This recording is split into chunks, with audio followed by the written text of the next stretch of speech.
All right, welcome back to MAP. I'm fueled and ready to go. Arby's is a proud sponsor of Box Elder Medical. That's so not true. Sorry, not true.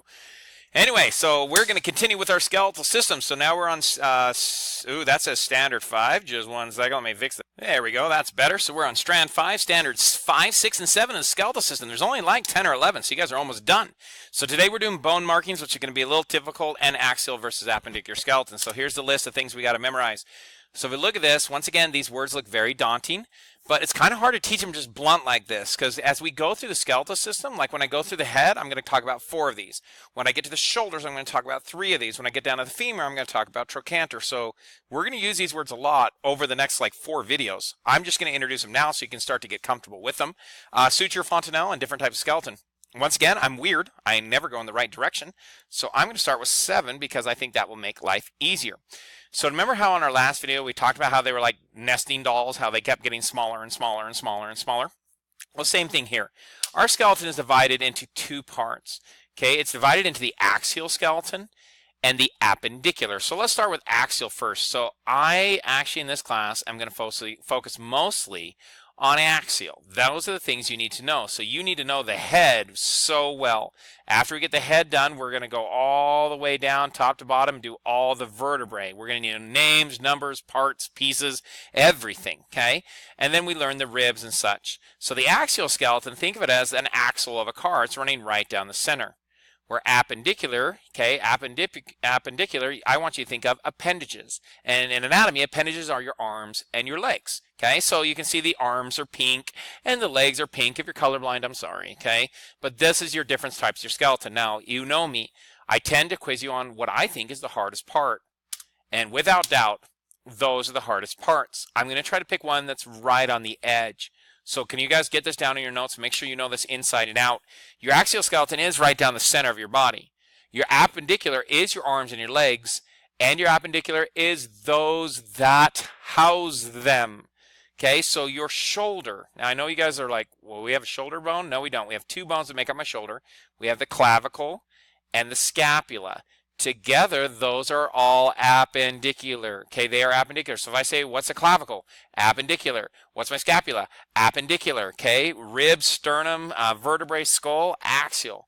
What about your hips? Well, if you notice, they are all pink. Okay, so think of appendicular as the arms and legs and those that house them. I'm telling you, I'm going to pick one that's right on the edge. It's probably going to be clavicle. Just if you watch this video, there you go. You're welcome. Okay, so now what we're going to do is we're going to try to tackle these words over here. So these are our words that we have to know. And like I said, once again, if you're watching this video, please don't stress about memorizing too much in detail. We're going to learn them again and again and again when we actually do the markings of the skull, like when we start memorizing all the bones, which is our next video. So what I want to do is I want to cover one at a time, and we're just going to do one as we go. So we're going to start here with foramen. So foramen, here's your definition, is nothing more than an opening or a hole. And I care about one. Now these are all foramen. Foramen, foramen, foramen. Okay, do you see all these holes? Foramen, foramen, foramen. They all got their own name. Okay, foramen's a hole. Okay, I learned it foramen. I think it's actually pronounced foramen. So if you hear someone say foramen, you can call it foramen. That's fine. I think that's actually how you do pronounce it, by the way. So let's call it foramens. So if we actually look at this foramen, I care about this word. He's my foramen magnum. Okay, and magnum is huge. He's the biggest foramen in your skull. That's also where your spinal cord comes out. Okay, so we are going to learn foramens. Okay, let's just keep going down these words. Okay, meatus. Meatus is a passageway. So I like to describe it as this. A foramen is nothing more than a hole. Think of a meatus as kind of more of a...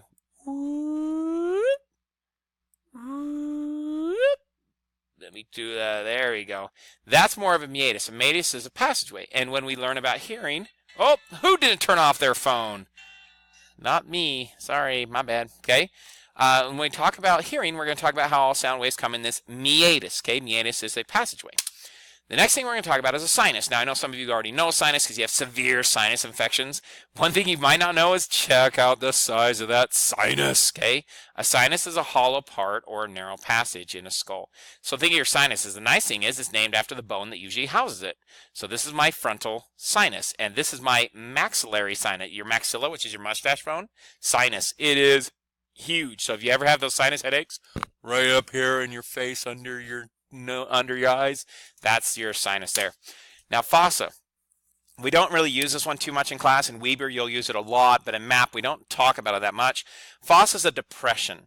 Okay, so this right here is called the spine of your scapula. Your scapula is your shoulder blade. Okay, so that's your spine. Okay, so if we look at my spine, if we look, we got this. This is infra spine, and we have supra spine. So supra is superior, above. Okay, doop, doop. Infra is below. Boop, boop. And fossa is this depression. So you have a supraspine fossa and a other fossa. Fossas are good for muscles and grooves and stuff like that. But we don't use fossas too much in this class. We don't really use this one too much in this class either. A condyle is a protuberance. Okay, it's just a rounded part that sticks off a bone. So if you ever see the word condyle, we have condyles all over the place. This is a bump, so we call it a condyle. This is a condyle. Okay, condyle is a rounded, kind of a rounded spot, which is very, very similar to this guy that we're about to show, which is your next two, which are tubers. Okay, we have these all over our body, but I'm only going to talk about them ever in my class in the humerus, because I want you to think tuberosity, tubercle with the humerus on the arm. Okay, so tuber in med term means bump. Okay, and let me hide my face. Tuberosity is a big bump, and tubercle is a little bump. Okay, so if we look at the humerus, we have tubercles, okay, that are smaller bumps, and then we also have tuberosities, which are larger. Now these play a huge role generally for muscles. So if you look, this is called the deltoid tuberosity. If you guys don't know this, man, you're in for a surprise. That means when your deltoid comes down around your shoulder, it attaches to that deltoid tuberosity right there. Okay, most people don't think their deltoid goes down that far, but he's the reason I can do this with my arms. Okay, I guess I better get big. Boop. Okay, he's the reason why I can do this with my arms and kind of pull them out, because remember, my deltoid's pointing on this guy right here, so he is a abductor. He kind of pulls my arms out away from my body. Once again, don't panic about these words too much. I just want you guys to know them well. So tuber is a bump, and I'm always going to talk about it on the humerus. Now this one, most specific on this list, and that's the almighty trochanter. Okay, trochanter is only found on the femur. Trochanter is only found on the femur. Trochanter is only found on the femur. Trochanter femur, trochanter femur. So just remember that. Trochant is actually a fun word. It means runner. Little known fact. Okay, so you see these big trochanters here? There's a greater trochanter, a lesser trochanter. So I know this is the femur, okay, because these are only found on the femur. Okay, these trochanters help basically serve as kind of muscle attachments and kind of help stabilize the hip. Okay, so basically this is known as runner. So in humans, we have 2 trochanters on our hips. In horses, little known fact, they have 3. Okay, so that's probably why horses can run faster than us. Process. We're going to talk about processes a lot too. Process is a projection that sticks out for muscles to attach. We're going to learn this big lump. Okay, so let me get my head back up here. Okay, so if you guys actually turn your head to the side, there should be a lump right here on the back.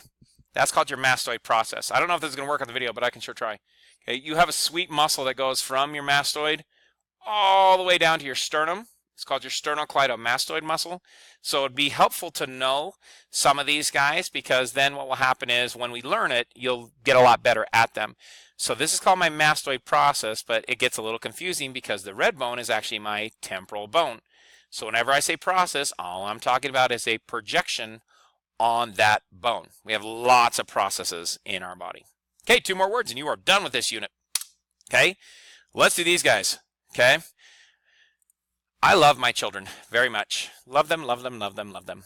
But I'll tell you what, when they were born, okay, kind of scary. And this is why. Because when they're born, their skull bones aren't really connected yet. So they have these big open spaces, okay? And these big open spaces are called fontanelles. So there's fontanelle right there, okay? So let's see where we have So fontanelles are the soft spots in these baby skulls, and it's normal. This is how they get out of the birthing canal, and it's just kind of, you know, as they go. But as they grow older, those fontanelles, these are the spaces. There's not just brain there. There's connective tissue there. They're going to get tighter and tighter and tighter and tighter and tighter and tighter and more solid until we finally get to dun dun dun sutures. Now, when we actually do the skull, which is our next video, we're going to learn the name of this suture and this suture. And sutures are basically fontanelles all grown up. Okay, and it takes a long time for these guys to heal. Most books say it takes 20 years for this one to heal right here, or to heal, to suture. Okay, some books say it takes 40 years from this one. Okay, so it actually takes most of our life to get these nice and fully sutured. But that's the difference between fontanelles and sutures. So I hope this made sense. I hope you guys are doing good. Let's test your memory. Okay, so go ahead and pause the video and do me a favor. Try to write as many of these definitions down as possible. And then here comes the answer key. And thanks for watching Bert's Basics. I'll see you on the flip side. Ta-da!